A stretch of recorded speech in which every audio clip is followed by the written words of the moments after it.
Olá, amigos e amigas da Biblioteca Demonstrativa do Brasil. Estamos mais uma vez com vocês aqui para mais um programa falar sobre literatura. Vamos falar sobre poesia. E hoje a gente vai trazer a ala masculina da poesia. A gente já teve uma mesa sobre a poesia feminina e hoje a gente vai trazer sobre sobre o olhar masculino, né? E hoje a gente trouxe 4 poetas premiados aí em prêmios e que são escritores, são aqui de Brasília, tem do Ceará. E a gente vai começar hoje temos aqui o Átila Rua, que é psicólogo graduado, mestrado em psicologia clínica da Universidade de Brasília, autor da dissertação Xadrez, Ético, Símbolo, Considerações e Sentidos de um Jogo de Piano. Temos o Wildelfonso Sambaíba, nascido em Grajaú, no Maranhão, vive em Brasília há mais de 40 anos, tem 6 livros de poesia publicados, participou de mais de 30 obras coletivas. Seu poema Grito Infinito ganhou o primeiro lugar na categoria de poesia do Prêmio Alain Vigano de Literatura, promovido pelo Sindicato dos Escritores. Temos nosso amigo Maílson Furtado, cearense, escritor, ator, diretor teatral e dramaturgo. É graduado em odontologia pela Universidade Federal do Ceará. É autor, dentre outras obras, A Cidade, vencedora do 60º Prêmio Jabuti de 2008, categoria Poesia e Livro do Ano. Em Varjota do Ceará, a cidade onde sempre viveu, fundou em 2006 a companhia teatral Criando Arte, onde realiza atividades de ator, diretor e dramaturgo, além de produtor cultural da Casa Arte Criar. Atualmente é secretário de Cultura de Varjota. Paulo Longuinho nasceu em Brasília em 1983, desenvolve trabalhos de artes visuais, música e literatura, tendo realizado exposições coletivas e individuais, performances poéticas e musicais. Recebeu prêmios de literatura, artes visuais e atualmente é professor de História da Arte. Meus amigos, sejam bem-vindos. É com muito orgulho e honra que estamos recebendo vocês aqui na biblioteca e espero que a gente possa ter aqui uma hora aí de bate-papo.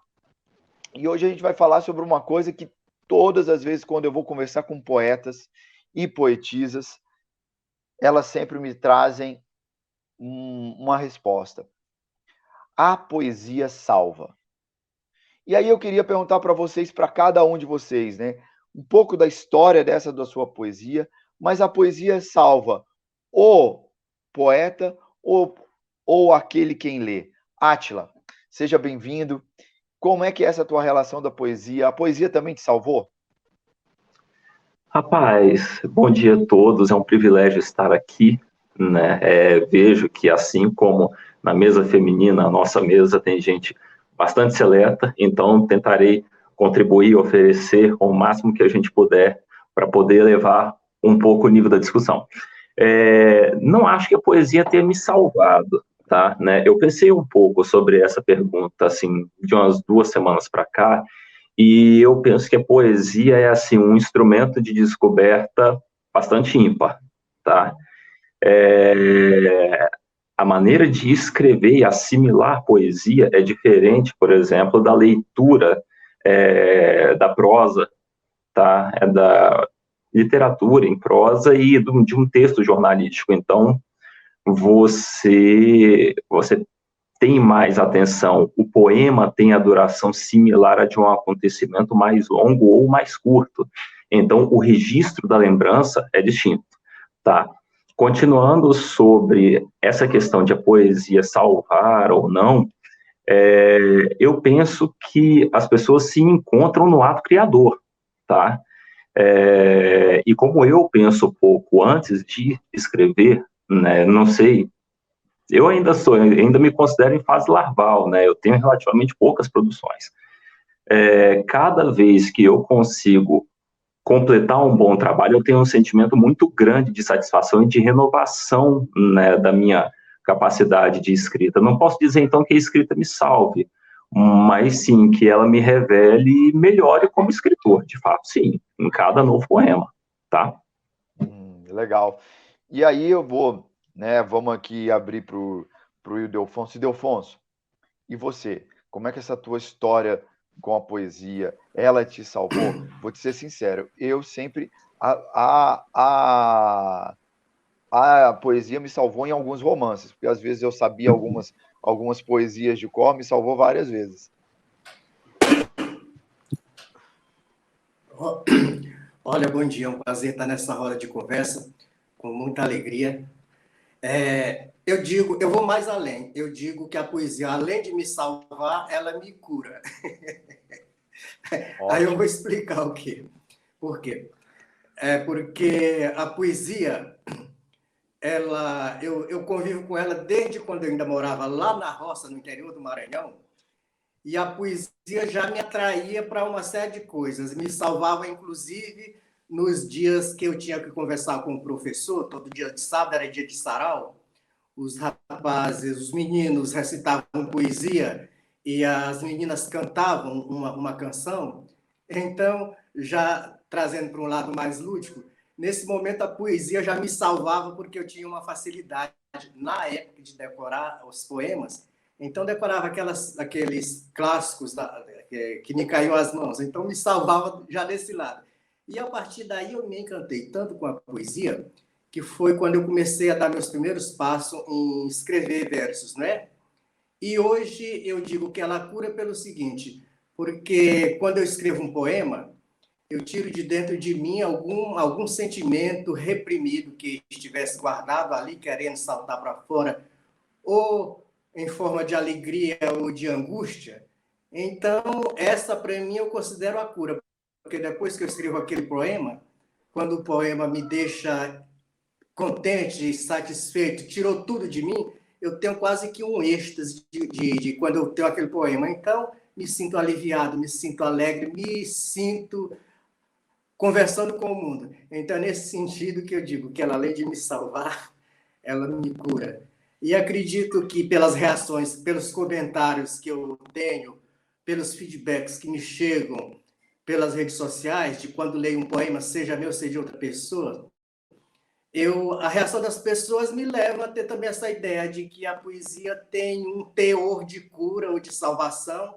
Eu não sei dimensionar o tamanho, nem o quantitativo, mas eu comungo com essa ideia, ok? Ildefonso, maravilha, eu adoro que essa poesia te cura, né? Eu acho que aí a gente se eleva mais ainda o poder da poesia. E aí eu vou chegar para o Maílson. Maílson, eu sempre entendi, né? As pessoas acham que é muito fácil fazer poesia. Para mim, eu acredito que a poesia ela é o ápice do lutar com palavras, de trabalhar com palavras. Você, né? Trouxe agora, você é o nosso grande representante com um jabuti na mão, né? O que significou a poesia para você? Ela te salvou? Então, bom dia a todos, né? Que alegria. Estou muito feliz, né, de estar aqui nessa mesa com todos vocês. E, de fato, a poesia mudou muito, assim, o meu trilhar de vida, né? Eu digo muito que a poesia foram os meus primeiros olhos para o mundo, né? A poesia no seu sentido mais amplo de ser, né? Até para além da palavra, né? A poesia também enquanto possibilidade artística, né? Então, eu digo que elas sempre foram os meus primeiros olhos para o mundo. A partir do momento que eu descobri a poesia, aconteceu essa possibilidade de encontrar outros rumos, outros caminhos, de enxergar a vida a partir de outros prismas. E muitos desses prismas comecei a ver que eu mesmo poderia criar, né? Então, isso foi muito revolucionário assim, para minha cabeça, lá no começo da adolescência, quando comecei a rascunhar minhas primeiras tentativas poéticas, né? E, assim, vindo para essa parte também, se o leitor, né, se a poesia também tem esse poder de salvar, de atravessar, de provocar, creio que sim, né? Creio que sim, e pelo menos para mim, enquanto me tratando agora enquanto leitor, foi esses encontros, né, com o verso, com a literatura, que me propiciaram enxergar esse outro mundo, né? Fui primeiro um leitor para depois acreditar que poderia escrever, né? Então acho que sim, né? Isso é importante Isso é importante demais e frisa aqui até essa questão, né? Essa poesia para além, às vezes, da palavra, né? Conseguir enxergar a poesia na vida, né? Em outras vertentes artísticas, né? No próprio cotidiano de ser, né? Então, é muito importante esse atravessamento que a poesia que aconteceu comigo, né? No começo da adolescência, para eu começar a escrever, né? Entendi. Agora, eu sei que, Maílson, eu acho que a poesia não transformou só você, mas transformou também a tua cidade, as tuas estruturas. Eu acho que eu achei fantástico. E aí vou fazer esse à parte do prêmio que você ganhou, que eu acho que é o grande prêmio aí, né? Eu acho que tenho que dar obrigado por você estar aqui com a gente, porque é uma grande alegria a gente ter uma poesia também vindo do interior, né? Que, ao mesmo tempo que eu acho que você alçou, levou a todos os nossos os poetas escondidos por aí ao ponto máximo da poesia. Ô Paulo, e aí agora eu vou passar aí para você, e dentro dessa ideia também para a gente fechar essa ideia da poesia que salva, qual é a tua relação com a poesia? A poesia também ela é para você um trampolim, ela é para você cura, ela é para você uma boia de salvação. O que ela significa para você? Muito bem. Então, bom dia aí à mesa, né? Pois é, a poesia ela me perturba, me provoca e necessariamente tem uma cura, né? Isso é bem real e visível, assim. Então, pensando numa ideia de um filósofo, o Bruno Latour, filósofo antropólogo, ele tem um termo assim que ele troca cultura por terrura, né? Então, quando eu penso na poesia, né, eu penso nessa questão de terrazia, né, de terra, de eu contemplar a Gaia, né? Então, para eu contemplar essa Gaia, eu penso na construção de fazer o poema, né? Então, eu vou ter que limar, labutar palavras para contemplar toda essa beleza, né? E aí eu contemplo, eu me entorto, eu me viro, enfim, né? Aí eu chego a resultados realmente provocadores, assustadores, né? E aí, pensando nessa construção, na potência da palavra, né? Não no resultado que ela é como estética, eu vou batizar de desconcertante. Então, são palavras que desconcertam para eu chegar nessa estrutura ali. Enfim, então é esse jogo de contornos, né? Que faz com que eu possa chegar na poesia, nessa contemplação. Aí eu preciso dessas palavras, né? Para elas amarrarem e chegarem numa possível cura, ou pelo menos é a criação. Então, é um estado que eu já estou vivo, e na medida que eu leio, eu acredito que o leitor também possa comungar, possa estranhar, mas isso já faz parte da poética, porque é isso que nos interessa. Paulo, e aí eu vou jogar para você quem são, por exemplo, da onde que veio? Por exemplo, quem hoje você se inspirou em algum escritor? Você acha que, por exemplo, para ser um bom poeta, precisa ser um bom leitor? Muito bem, vamos lá. Bom leitor, leitor da palavra, leitor da vida, né? O leitor da família, de alguém analfabeto, enfim, de você ter a fitilha da vida ali, de estar prestando atenção, né? Bom, poesia para mim é o presente agora. Nesse presente aqui, eu comungo com Igor Fagundes, que é um poeta do Rio de Janeiro, né? Eu comungo com a Cláudia Roquette Pinto, também do Rio, e eu comungo até uma espécie de em memória, né, com a minha diva linda, delícia, que é a Lina Tâmaga Peixoto, né, falecida, e que mesmo, morava aqui com cara? a gente. Ela é demais, ela arrebentou minha vida, tem arrebentado, né, principalmente com o seu último livro, né, Mesmo? Que fantástico, Paulo. aquilo é demais, ela é um fantasma no bom sentido, e em memória, a Lina, e um beijo aí para a família e tudo dela, mas Lina é maravilhosa. Que legal, Lina. Que bom que você lembrar da Lina, cara. Lina Tâmega Peixoto, que eu tive o prazer de publicar o último livro dela. Olha só. Fico muito orgulhoso de você trazê-la aqui para a gente. Fantástico essas tuas referências. E eu gosto também, sabe, de perguntar sempre as referências, porque e gostei dela, por exemplo, eu não conheço o Igor Fagundes, eu achei muito legal, vou procurar, e eu acho que fica aqui para quem quiser que estiver nos assistindo, né, ir atrás desses livros, ir atrás desses poetas, né, que são inspiração. E aí, volto para o Maílson. Maílson, e você? Quem te inspirou, né? Quem é a tua musa? Quem é a tua inspiração? Você tem uma musa inspiradora? Ou é o céu, o mar, o universo? Como é que é essa tua poesia? Da onde que ela veio? Então, o meu mote principal, assim, até hoje, né? Já tem um trabalho já de algum tempo. Até hoje, o principal seja o sertão, né? Se pensar o sertão. Uhum. E o sertão para além do substantivo, né? Mas o sertão, esse sertão que o Guimarães, acho que é a pessoa que traz pela primeira vez esse sertão verbal, né? Eu gosto muito desse debate. Muito bom. Né? E até hoje pesquiso isso, tento me aprofundar um pouco mais nisso, tento experimentar um pouco escrita sobre isso, né? Então é um tanto disso. Quanto a nomes, assim, a pessoas, né? Eu digo que o meu primeiro susto poético, né? Apesar de, desde criança, estar ouvindo por aqui cantadores, a poesia popular nordestina, de forma meio que inconsciente, o meu primeiro susto poético se dá com a poesia marginal, com Paulo Leminski, né? Mas depois disso, né, vem um mundo, assim, para mim, né? E foi só se debulhando coisas. Né? E a cada momento que passa, há outras influências, né? Então, vim conhecer mais recentemente alguns poetas daqui, né? Cearenses que me marcam muito, assim como Gerardo de Melo Mourão, né? Falecido há pouco tempo, o professor Gilmar de Carvalho também, que é cearense, falecido também, infelizmente, esse ano, por Covid, né? Infelizmente.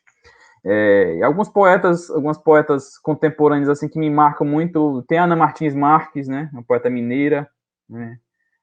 Tem Décio Brauna, que é um querido amigo, né, também daqui do Ceará, né?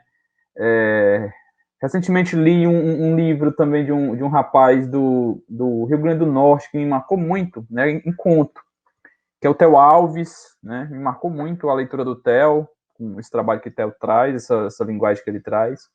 Enfim, né, são alguns dos que eu posso citar agora, né? Mas é isso, né? Então há muitos atravessamentos dia a dia, com a vida principalmente, né?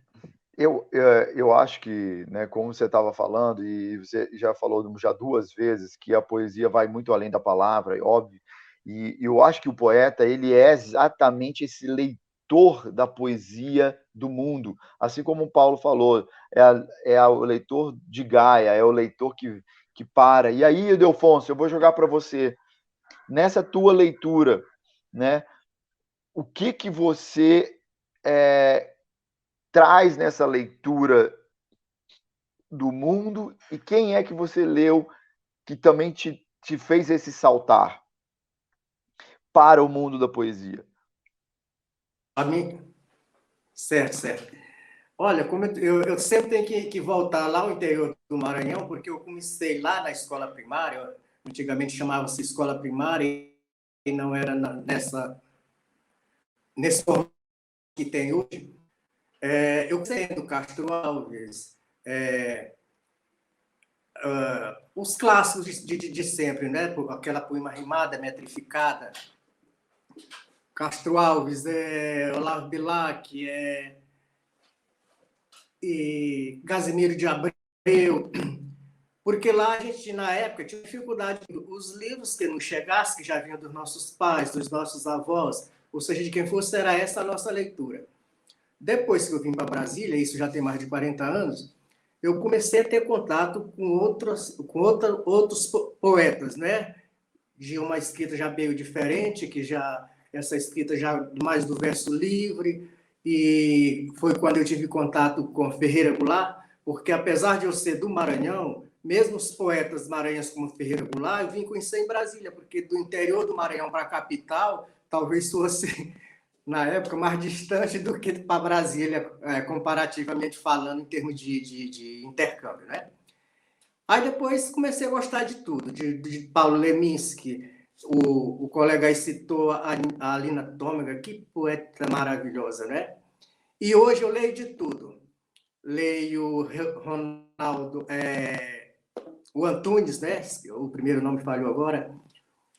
Leio até, sabe o quê, o Tagore? Leio até essa poesia de Brasília, que está escrita em murais, que está escrita em passagens subterrâneas. Para mim, tudo isso eu leio.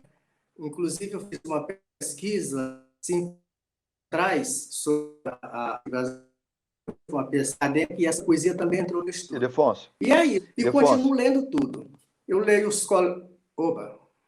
Sim. Só volta um pouquinho. Você está Ok. falando da sua pesquisa, cortou um pouquinho. Você estava falando, você faz uma pesquisa que você lê a poesia que está ali nos subterrâneos, está ali a poesia de Brasília, e cortou um pouquinho, eu perdi. Sim. Sim, pois é. Eu fiz uma dissertação de mestrado 6 anos atrás, intitulada A Ética sobre a Ótica da Poética Candanga. Apesar dessa poesia que eu te falei, que está nos murais, passagem subterrânea, que está em vários locais, ela está fora do meu escopo de pesquisa, ela não teve como ficar fora, porque a gente começa a estudar e começa a descobrir essas coisas. Então, eu posso te dizer que até esta poesia, eu digo até no sentido de ser uma coisa já bem recente, até ela parte hoje faz parte hoje do meu universo de leitor de poesia. Eu me considero, como leitor, um consumidor inveterado de poesia. Eu leio tudo. E já nem falo de Maior da Nóbrega, que é também dessa geração já bem recente, que também está aqui na minha estante. E é isso. Respondi a pergunta, amigo? Claro que respondeu. Eu acho que o Maílson agora faz parte, né, dos nossos cânones, né? O Maílson agora está entrando, já entrou nas nossas estantes, né? Todo mundo agora tem que ter um livro do Maílson, porque a gente precisa né, saber o que essa poesia está, que essa poesia encantou, né, esse Brasil, e eu acho que levou a poesia. O que eu fico muito feliz do Maílson ter ganhado esse prêmio é que exatamente deu voz a tantos poetas que estão aí nos seus interiores fazendo suas publicações, independentemente se vão vender ou serem lidos, mas eles estão com a voz ativa, né? Estão com a voz não parando de fazer. E eu, às vezes, assim, sinto, e aí vou jogar para o Átila, né, que vivemos tempos de uma certa grosseria, né? Onde a poesia ela é perdida. Às vezes já me criticaram que, por exemplo, eu acho que a poesia para mim faz parte ela é uma fonte para tudo, é uma fonte para a vida, é uma fonte para a música, né? E aí essa fonte, eu às vezes eu acho que ela se perdeu um pouco. Eu sou romântico, né? Então, eu gosto de Álvares de Azevedo, né? Eu gosto de poesia com rima, eu gosto de poesia com métrica, mas também com poesia com sentido. E aí, Átila, para você, como é que você, né, vive com essa poesia? Quem são as tuas fontes da poesia? Certo, eu tenho afinidades com você, né? Eu não sei justificar a minha afinidade pela geometria, pela métrica, pela rima, que são coisas que eu não sei fazer, tá? Eu poderia escolher, assim, pontualmente, algumas inspirações. Enquanto eu me preparava, né, pensava que a nossa apresentação para o dia de hoje, eu recuperei um livro, né, do Vinícius de Moraes, aqui, o livro de sonetos, que é, de fato, uma das maiores compilações que a gente tem disponíveis, fáceis assim, né?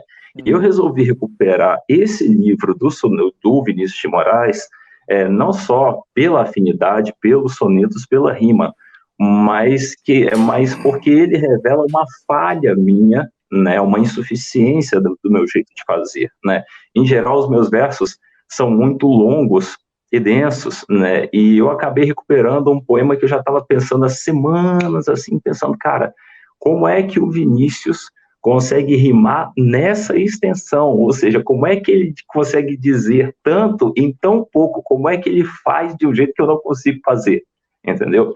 Então, assim, quando a gente fala, né, desses tempos difíceis, né, e da importância da poesia, uma das coisas mais importantes que a gente tem para lembrar é que a poesia, ela revela os caminhos, né, e os percalços de cada um de nós, tá?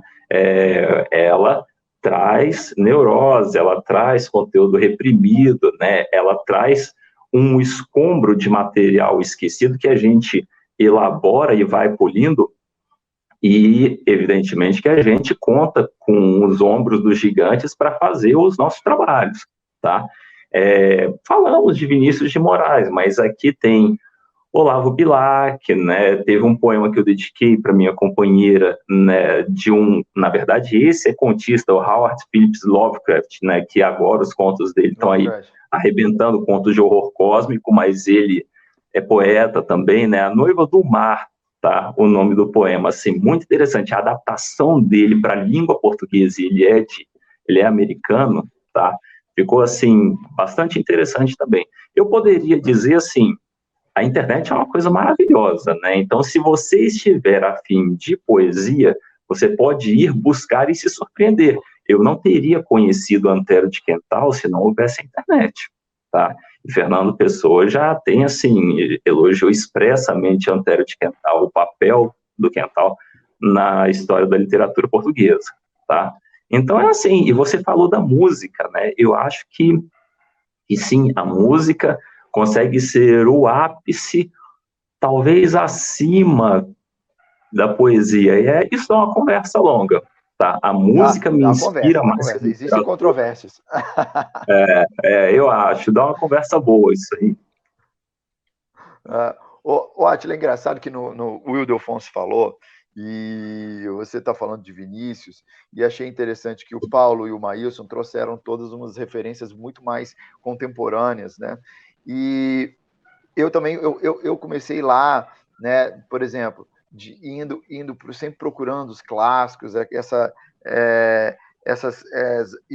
por exemplo, e quando eu era menino, que eu acho que a poesia trazia uma certa, por exemplo, que eu queria procurar gente que falava, que brigasse contra o que a gente estava tendo, né? Então, por exemplo, eu quando era moleque, adorava Augusto dos Anjos, né? Exatamente por aquela coisa ácida, aquela coisa não. E depois quase mórbida, quase mórbida, mas assim aquela coisa revoltada, né?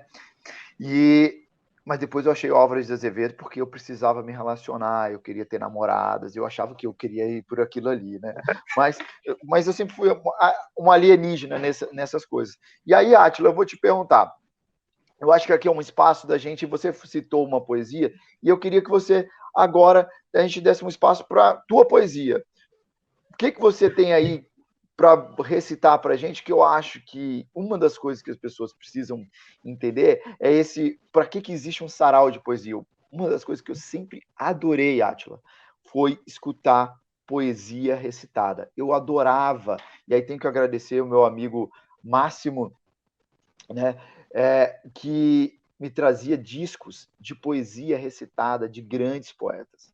E foi aí que eu me apaixonei por poesia, de escutar a poesia e da forma como ela era pensada por aqueles que escreveram. Porque às vezes a gente lê de uma forma diferente, e às vezes não nos brilha. Eu queria que você lesse uma poesia tua, para que a gente pudesse colocar aqui para o pessoal. Você está preparado? Eu estou preparado, né? Antes de fazer essa leitura, né, eu gostaria de frisar que cada poema tem uma história, tá? Ele tem um momento, um contexto, uma história, né? E é dentro desse conjunto, né, que o poeta reflete e vai melhorando, evoluindo como escritor, tá?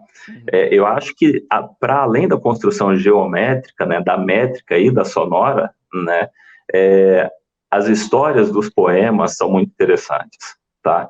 Então, aqui para vocês, eu tenho um poema que eu dediquei ao meu orientador de um tempo depois, meu orientador de mestrado, depois que eu fiz minha tese de mestrado, quando ele recebeu uma condecoração na Academia Brasileira de Letras, tá? O Francisco Catunda Martins, tá? Soneta Francisco e seus filhos. No discurso para além do semblante, a falta urge e o nome invita a falar. A frase pontuada recua e abre adiante. Descobre ato, sintoma e estrutura aonde não chega o ar. Pai, clamamos, venha ao mundo e fale-se. Flutuamos cá em fascínio, homem significante, signo e pensamento, artífices da análise. Você é a voz do momento, a certeza errante. Verbo, corpo e pulsão, tudo começa e se vai. Eco de oração cantam agora estribilhos, trovas, tropos e prosas aos ouvidos do são e do santo. Em nome do Pai, dos Filhos, do amor e do encanto. Amém. Muito legal, muito legal. Eu acho que a gente faz aqui um mini sarau, porque eu acho que é uma coisa que a gente não está tendo, né? Principalmente aqui em Brasília, até que acontece muito, né? Acontecia muito, não sei como é que é aí, Maílson, a gente vai chegar aí para você, mas, Ildefonso, e você? O que você traz para a gente, para esse nosso mini sarau aqui de poesia? Qual é a poesia que você escolheu para esse dia de hoje? Eu vou ler O Grito Infinito, que foi o poema premiado, e queria, inclusive, no prêmio Alain Vigiano de literatura, e queria aproveitar para agradecer, e gostaria, inclusive, de agradecer ao Maílson, porque gravou o comentário do sindicato, esse poema, e o Maílson, aproveitando para te agradecer. E eu vou ler esse poema. Gostaria, em Otagore, só de explicar para quem não é de Brasília, que Campo da Esperança é o nome do cemitério de Brasília, do principal deles. Que ele é citado aqui para ficar claro aqui na leitura. E Capital da Esperança é a denominação que Juscelino deu para Brasília, no seu início. Então, vamos lá. Bom. Grito infinito. Mesmo aqui, neste sules de uma capital da esperança, ela se apaga, depois rebrota, como o cerrado das chamas para doar lobeiras ao Guará. Mesmo naqueles desnortes de um campo da esperança, encova-se, depois transcende, tal iaras que emergissem das águas sagradas do Paranoá. Mais. Quando chegar outubro, sob a aula das aflitas cigarras, saberemos romper o silêncio com um grito infinito. E quando chegar abril, dia 21, ano 21, século 21, cá ainda estará a esperança. Esperar sem desesperar. É isso aí. Fantástico, fantástico. E aí, muito bom. O Maílson falou que ele é o sertão. Obrigado. Ô, Ildefonso, o Maílson falou que o sertão é a fonte dele. Oi. Você vê que para quem é aqui de Brasília, essa tua poesia é muito significativa, cada uma. O Guará, o Lobo, a Cigarra, o Outubro, que chegam aí as nossas chuvas. E aí é interessante, Maílson, que uma das coisas que eu acho aí, Ildefonso, que é quando a gente fala do que é nosso, a gente também fala do que é de todo mundo, não é verdade? Quando a gente fala da nossa casa, a gente também fala do mundo. E aí, Ildefonso, eu quando li essa tua poesia também, exatamente, eu achei, isso é Brasília, é muito bom. Maílson, e você? Não, eu não estou falando. Você vai trazer o sertão pra gente agora, nas tuas poesias? Como é que é? O que você vai trazer hoje aí de... Eu tinha preparado outro trecho, né? A partir do poema aí do Ildefonso, eu mudei aqui de ideia e busquei aqui um rapidinho que traz um pouquinho desse sertão mais particular aqui, né? Desse norte do Ceará, né? Que diz assim: a rua que moro arranha o canal e deságua no rio, que deságua no mar, que deságua em mim. O Acaraú é uma rua que ri, é rio, que inventou tanta coisa, inclusive um pedaço do sertão, entre a Ibiapaba e as terras do Curu. O rio das Garças vem desde o arraial da Telha, onde colhi meu sangue caboclo, até o Atlântico que beija Portugal e belisca o mar do norte, das terras baixas da Holanda, 2 pedaços de terra onde meu sangue europeu passou. O acaraú banha o mar, o destila e o engole. O mar aqui nasce e se acaba no olho d'água na Serra das Matas. Aqui passa em meio ao Isaú, ao Cipó, em meio ao Araras, que uma serpente vagueia nas bandas do Valha-me Deus, e é o grande medo da verdade, da profecia do Frei Vital da Penha. Se casa ao Groaíras, ao Jaibaras, e é motivo de ser das terras de Dom José, onde a Sé é o lugar mais seguro, e se vai até onde a vila de Acaracu se firmou, por onde parte do sertão nasceu, outra por Camucim, outra pelo próprio sertão, e se vai ao rio, que cortou tanta terra, sangue distintos, heriús, tapuias, tremembés, e me lotou pouco a pouco com meu sangue branco, com meu sangue urucum, com meu sangue negro, com meu sangue pau-brasil. O rio inventou e foi inventado por pingos, grotas, riachos, por nada. Se inventou. Fantástico. Pô, para mim, você tirou fantástico, fantástico, porque você mesmo tirou o que eu estava falando, o rio da minha aldeia do Fernando Pessoa, né? O Tejo é o mais belo rio que corre pela minha aldeia, mas o Tejo não é o mais belo que mas o Tejo não é mais belo que o rio que corre pela minha aldeia, porque o Tejo não é o rio que corre pela minha aldeia. E o Tejo é tão importante porque ele faz o mar, né? E para mim, isso é uma conexão aí. Olha como é que é interessante, 2 poetas que falam das suas terras e falam exatamente sobre essa universalidade, né? Fantástico, Maílson, adorei mesmo. E agora, Paulo, e você, meu querido, o que você traz para a gente aí dentro dessa tua produção? Bom, eu estou fazendo umas experimentações, né, com barulhos e palavras e tal, e eu vou fazer essa experimentação aqui. Enfim, o nome do poema é A Palavra Mora na Boca e Nasce a Curvatura da Pedrada.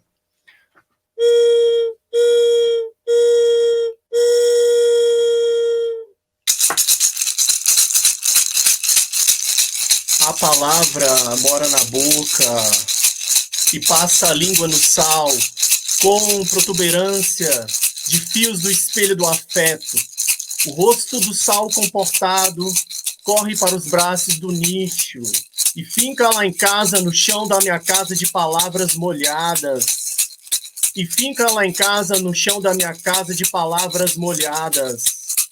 Agora a palavra é salgada e nasce no gonzo da saliva, esfrega-se no céu, na talha do detalhe, e voa, voa, voa, voa, voa para os poros do espaço, e fica no chão, na concrescência do espírito, e liberta, e retoca, tangendo a fitilha da vida, tangendo a fitilha da vida, tangendo a fitilha da vida. Legal, muito bom, bem diferente, eu acho muito legal. Eu acho que a poesia ela se transforma, né, pela esse nosso ver. Eu acho que quando você traz esse tipo de coisa, né, e aí eu acho que a poesia, quando ela é recitada, ela traz amplia-se mais ainda do que as próprias palavras. Muito legal, Paulo. Paulo, aí eu vou te perguntar o seguinte: qual é o lugar que a poesia deve estar? O que você acha da poesia? Ela deve estar no livro? Ela deve estar recitada? Onde é o lugar da poesia? Você acha que hoje o lugar da poesia é a internet? Você usa dessas ferramentas para produzir a poesia, para se divulgar? Como é que você divulga a sua poesia? Bom, não tem como não usar as redes sociais, né? Isso é o nosso carro-chefe, assim. Agora, se a gente for pensar no profeta Gentileza, que já escrevia ali nos viadutos do Caju, no Rio de Janeiro, ali eu já, né? Ali eu só me ajoelho para contemplar aquele grafismo, enfim, né? Então, a questão é o seguinte, ela tem que estar onde ela merece, e aí ela merece em todas as brechas, né? Onde tiver abertura, a palavra entra, né? Agora, a contemplação do espectador, aí já é uma outra história, assim, porque ela aparece para quem ela merece, será que seria isso? Enfim. Boa, gostei. A poesia, ela aparece para quem a merece. Vou até anotar essa, adorei. Mas e você? Mas que tipo de... Eu acredito que todo mundo que escreve poesia, e que escreve, acabamos sendo ativistas de uma coisa que é a leitura, porque eu acredito que a leitura é uma coisa muito transformadora, né?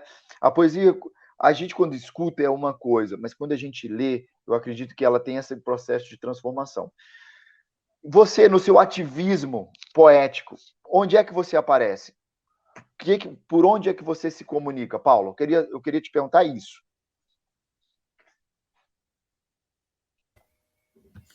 Bom, a gente tem uma produção, vamos pensar assim, para o povo, de você estar ali produzindo uma situação muito rústica e caseira e de entregar na mão do povo, até para ela atingir vários mecanismos ali, né?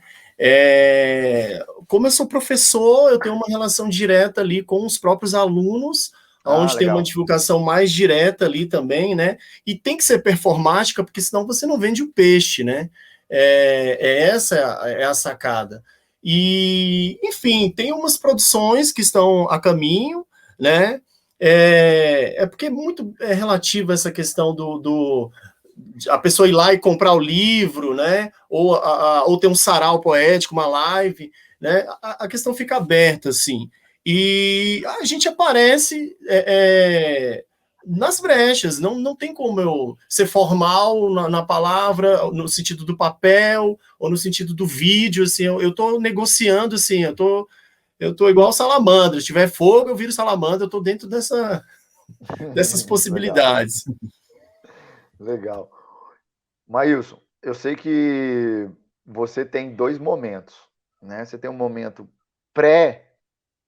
pré-Jabuti e pós-Jabuti, né? Como você se comunicava? Como é que essa tua poesia ia para o mundo? Como é que você se comunicava com o mundo pré-Jabuti? E o que aconteceu com essa fruição da tua poesia pós-Jabuti? Me fala um pouquinho, porque eu fico sempre curioso. Onde que a gente procura poesia? Né? Aonde que a poesia está? Eu adorei essa do Paulo, né? A poesia, ela aparece para quem ela precisa. Mas eu quero saber como é que o poeta se faz essa relação, porque eu acho que a gente está nesse ativismo, e se a gente não, como dizia o Chacrinha, né, se a gente não se comunica, né, se trumbica, como diz. Explica um pouquinho, conta um pouquinho dessa tua história, que também é a tua trajetória aí. Pois é, eu moro numa cidade, na zona norte do Ceará, fica a 250 km de Fortaleza, então é longe, né? E, assim, já é uma dificuldade imensa, assim, porque aqui na cidade a gente não tem livraria, né? A gente não tem ciclo de debate de autor, a gente não tem... eu sou o primeiro autor a publicar na cidade, então, assim, antes de publicar, não tinha nem quem perguntar como é que se publica um livro, né? Então, eu sofri muito para encontrar esse caminho das pedras da publicação, né? Então, essas dificuldades, né? Que acho que são básicas, assim, para quem quer começar a publicar livro, aqui não tem. E a primeira vontade, assim, que a gente no interior é conseguir chegar até a capital, né? A nossa obra é conseguir chegar até a capital. E é aquela coisa, né, da gente ir abrindo portas mesmo, né? Tem uma frase de um amigo aqui também do interior, né, de Quixeramobim, que ele fala que o sertanejo, né, o poeta, o artista sertanejo do interior, é aquele que sempre pede licença, né, mas nunca deixa de entrar, né? Então a gente fazia muito isso, né? A gente ia para as bienais, não tinha espaço e, enfim, né, se metia lá dentro do palco, começava a ler o poema e a gente acabava por rasgar um pouquinho do espaço desses eventos em si que existem, principalmente na capital, né, em Fortaleza.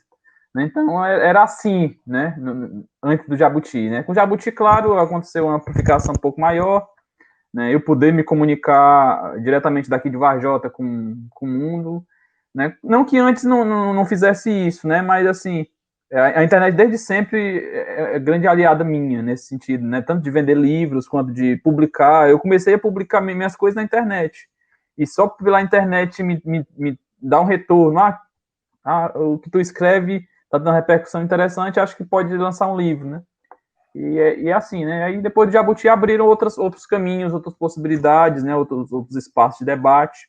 E é isso, né? Entendi. Mas deixa eu te perguntar, essas coisas de colocar na-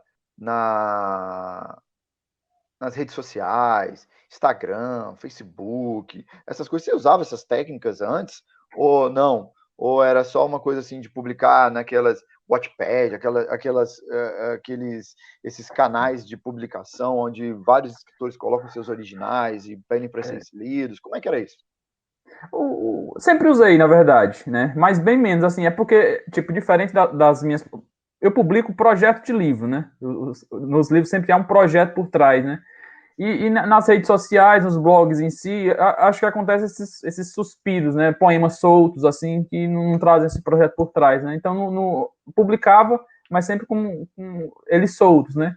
E os livros em si, entra todo um projeto por trás, né, dentro disso. Então, desde 2008, desde 2007, que eu atuo como blog, né? Com blog, publicando poemas, publicando trabalhos teatrais que fazia e tal por aqui. E em determinado momento aconteceu de ter uma repercussão por esse blog, por algumas coisas que escrevia, algum poema, outro ganhou algum concurso desses que esses concursos que se, tem blogs, tem na internet, prêmio antologia e tal. Então comecei a mandar para esses concursos e aconteceu de ter alguma repercussão. E vi que, é aquele sonho, né? A gente quer ter um livro publicado, né? Então vem um tanto disso. E fui conhecendo. E assim, esse caminho das pedras que eu falo para encontrar o saber, como se publicar um livro, eu descobri na internet, né? Descobri na internet, mandando projeto para amigos, entendendo como é que se fazia coisa aqui, coisa ali, editando, errando e editando em si, né? Então a internet me ajudou muito.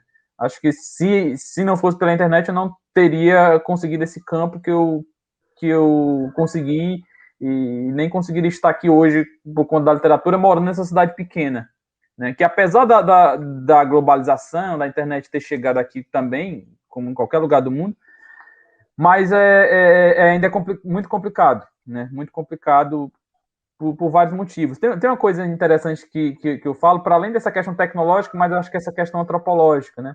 A gente é ensinado, acho que nessas pequenas cidades do país em si, a gente é ensinado, pegando o meu exemplo assim, eu sou ensinado a enxergar o mundo a partir, você é um rapaz de uma cidade do interior, né, de um estado do interior, de um país do interior. Né? Então parece que tudo, enquanto para a gente é visto por um terceiro lugar, o que está acontecendo em Vajota só é importante chegar em Fortaleza, o que acontece em Fortaleza é importante chegar no Rio ou São Paulo, o que está acontecendo no Rio ou São Paulo é interessante chegar em Nova York. Então tem essas coisas, né? A gente sempre se vê com essa terceira vista. E a internet trouxe essa visão interessante para a gente se enxergar, enquanto ser humano também, e me deu essa oportunidade de enxergar o mundo a partir daqui também, ter essa visão, né? Que mudou muito essa minha capacidade de escrita a partir desse enxergar, né? Foi muito importante essa consciência, que às vezes a gente fica meio alienado quanto a isso. Acho que grande parte da massa, né, populacional fica alienado quanto a isso e acaba por deixar a vida correr, né? Então foi muito importante para mim isso. É interessantíssimo isso. Eu gosto muito de ler, assim, o que você falou, eu acho que é importante, eu acho que acontece com todo mundo, e principalmente a gente está falando aqui de Brasília, né? Eu acho que a gente também tem esse sentimento, como você falou, nós somos do interior, né? Apesar de nós sermos capital, nós somos do interior, a gente não está dentro do grande fluxo, né? Do grande fluxo de Rio, São Paulo, né? Que é esse o grande fluxo que a gente sabe que existe e que não se foge. Mas eu acho que existe aí, Maílson, uma outra coisa que eu vou perguntar para o Ildefonso, que como ele tem aí um caminho mais longo, que também é como é que a tua poesia, Ildefonso, funciona. Eu vejo que, por exemplo, muitos autores se comunicam, né? Ganhando livros. Olha aqui, eu acabei de receber o livro da minha amiga Noélia Ribeiro, e foi ela que eu escutei primeiro a palavra sobre que a poesia salva, quando a gente estava conversando, que é exatamente esse intercâmbio entre poetas. Acontece isso com você também, Ildefonso? A poesia, ela rola esse intercâmbio. Você não está escutando? Fala mais alto? Tô, que você tá pode fazendo? falar. Vou só altear o som aqui, é só isso. Mas estou ouvindo, pode continuar, Tagore. Não, então eu estava Pode te perguntando continuar, assim, Tagore. como é que você hoje se comunica com a tua poesia?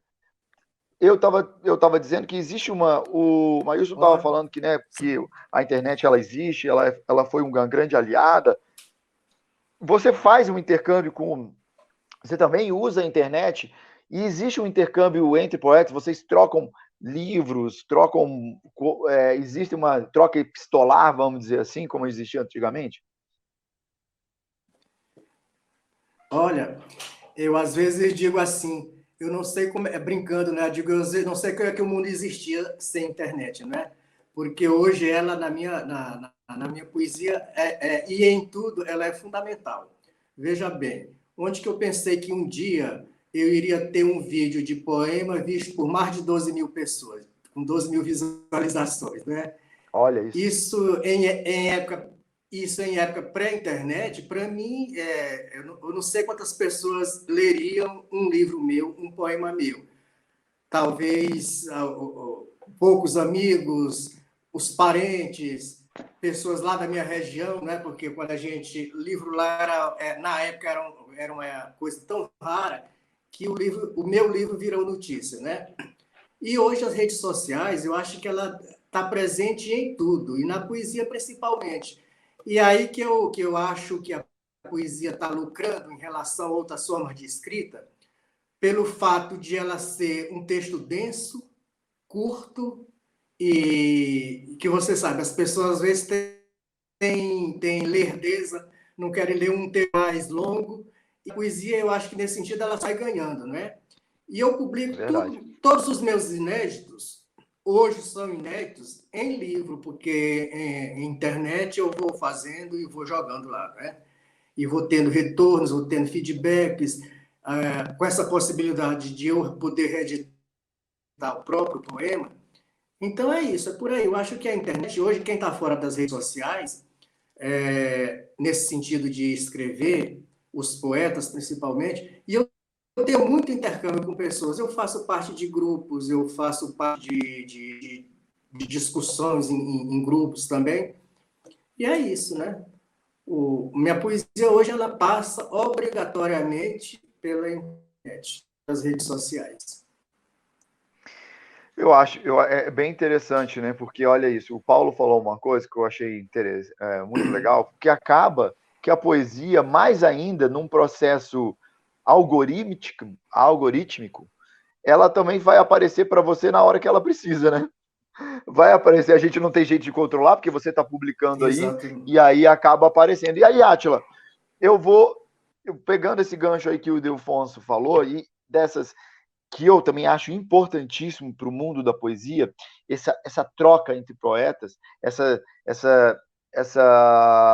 crítica entre poetas, esse trocar de poesias, que eu acho que vai criando, sim, e agora com a internet a gente tem essa possibilidade de ampliar isso tudo. E aí, Átila, e você? Como é que você faz esse teu intercâmbio com outros escritores e com o público? Como é que você se joga, coloca essa poesia para fora daí das tuas quatro paredes?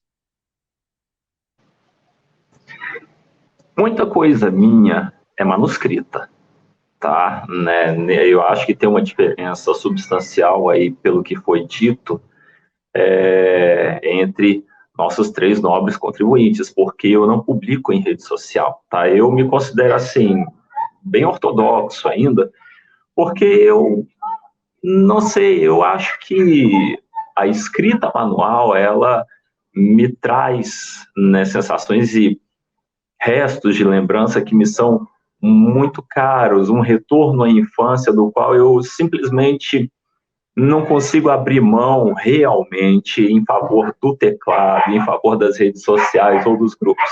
Talvez devesse fazer isso se eu quisesse ser mais lido. E ainda assim eu não sei como eu seria lido, né? Eu fui amansando um pouco o meu narcisismo, né? Nesse sentido de quero ser lido coletivamente, quero navegar nessas ondas, né? De as pessoas lerem, né? Isso não me ajuda muito, porque não me traz um grande número de contribuintes e críticos, tá?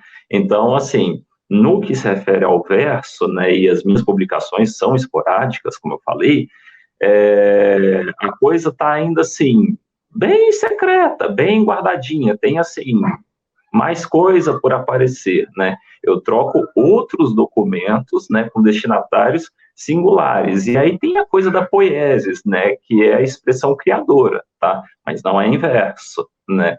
Então, assim, nessa outra troca que é também manuscrita, né, acontecem, sim, umas revelações interessantes da escrita, mostrando que escritor você é para você mesmo, inclusive nas suas falhas, né? Eu estava escrevendo para minha companheira outro dia desses, né? E no final da carta apareceu uma coisa assim: não existem entidades, né, que se contentem ou que se alimentem nos cultos das nossas falhas, o que é uma pena, né?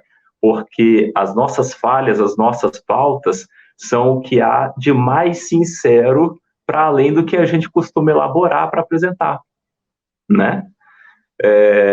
Então, eu acho que a minha prosa, ela tem sido, assim, mais volumosa e um pouco mais interessante para mim e para os meus interlocutores que os meus versos. Mas tem coisa bonita para sair, assim, eu não sei quando vai ser, não, deve ser logo. Legal. Mas existe aí um poeta que eu acho que era João, agora eu não estou me lembrando o nome dele, que ele escreveu um livro que era só assim, ele escrevia manualmente, tirava uma foto e colocava na internet. E o cara bombou. Aí, eu não estou me lembrando o nome dele, se vocês se lembrarem aí, era não sei o que, não tem nome, a poesia não tem nome, agora não estou me lembrando. Foi até publicado, acho que pela Encíntrica, e ele era aqui de Brasília. João... caramba, não tô conseguindo lembrar. Mas fica uma dica, Átila, aí para você. Às vezes, se você que gosta de escrever manualmente, etc., e seguir esse caminho mais como se, ortodoxo hoje em dia, né? Mas acho que é bem interessante. Gente, a gente está chegando já em 1 hora. Átila, queria que você falasse para mim onde é que agora a gente te encontra. Então, quer dizer que a gente tem que escrever uma carta para você, para a gente te encontrar? Ou dá para escrever um e-mail, procurar no Instagram? Como é que é isso? E você me escreve por e-mail ou via WhatsApp ou Telegram, tá? Esse é meu contato fácil, entendeu? Então fala eu estou disponível, né? rua.atila@gmail.com, tá? Eu deveria, sim, né, dar mais utilidade às minhas páginas do Facebook, do LinkedIn, enfim, recriar o meu Instagram, mas eu ando meio preguiçoso com essas coisas, né? Na verdade, eu saí do Facebook porque ele, em 2014 e 2015, já estava se afigurando aí como vitrine de uma quantidade séria de desvarios, e aí eu não animei a voltar, né? Mas o meu celular e o meu e-mail são veículos fáceis para me encontrar, né? Inclusive profissionalmente, eu sou analista, né? Então, é por aí, né? E aí Legal. Os outros endereços e vínculos a gente consegue estabelecer, né? Eu gosto de interlocuções úteis, eu não sou isolacionista. Tá? Isolacionista é boa. Gostei. Sou. Gostei do neologismo. Valeu, Átila, brigadíssimo. Ildefonso, e você? Onde é que a gente te encontra? Onde é que a gente pode te encontrar? Já que você também agora tem várias coisas, Instagram, Facebook, e-mail, WhatsApp, por onde que é? Olha, só chamar Ildefonso de Sambaíba que você me acha obrigatoriamente nas redes, né? Inclusive no site de busca, né? Sempre Ildefonso de Sambaíba, ok? Legal. E se quiser me achar agora sábado, no celeiro literário, lá no Parque da Cidade. Ah, que legal. Mas aí, por exemplo, você tem as suas poesias no Instagram, Facebook, onde é que a gente encontra isso? Eu tenho no Facebook, eu tenho meu canal no YouTube, onde eu tenho alguns vídeos, vários vídeos e textos, né? É lá que me acha. Legal. E se quiser achar os livros, se chamar nesses sebos virtuais sempre aparece. Eu um dia desse comprei 2 livros meus que eu estava precisando doar para uma biblioteca. Sempre aparece alguma coisa, ok? Legal, legal, ótimo. Obrigadíssimo, Ildefonso. Maílson, você, onde é que a gente encontra o Maílson? Onde é que o Maílson se comunica com os seus leitores? Como é que está essa sua vida internética hoje? Então, nas redes sociais, né? Instagram, Facebook, Twitter, né? Maílson Furtado. E tem o site também, né? mailsfurtado.com.br, que você pode ir lá adquirir os livros, comprar na lojinha lá, que tem lá. Enfim, é tranquilo, né? E por e-mail também, né? mailsfurtado@gmail.com, né? Acho que é fácil de encontrar, né? Legal. Obrigadíssimo. Obrigado, Maílson, Eu que também agradeço, viu? pelo seu tempo, pelo carinho aí de vocês três aí. Agora, e Paulo, e você? Onde é que a gente consegue te encontrar? Bom, o e-mail aí básico, né? paulolonguinho@gmail.com. E Paulo Longuinho também a gente encontra aí, né? E é isso, né? E a última frase aí, só para finalizar, é: gostar, todo mundo gosta, eu quero ver você carregar nas costas. É isso aí. Então você tem Instagram? Não entendi. Você tem o e-mail e... O e-mail, mas Instagram, @Paulo Longuinho. Legal. Gente, muitíssimo obrigado. Acho que a gente teve aqui o nosso momento, nosso papo. Obrigadão por esse momento aí, para a gente falar um pouco de poesia, trazer isso para a biblioteca. Eu espero que vocês e seus livros estejam na biblioteca física aqui quando a gente abrir para o público, e aí a gente poder sair aqui um pouco da internet e vir para o contato físico. Vamos ver em quanto tempo isso acontece, mas a Biblioteca Demonstrativa do Brasil está aberta para vocês, está aberta também para quem vai ao encontro de vocês. Eu acho que a biblioteca é o espaço hoje mais democrático e libertário, né, na sua forma mais ampla de dizer, e eu acho que vai ser sempre o lugar onde os poetas vão se encontrar, mesmo que seja na estante, um do lado do outro ali.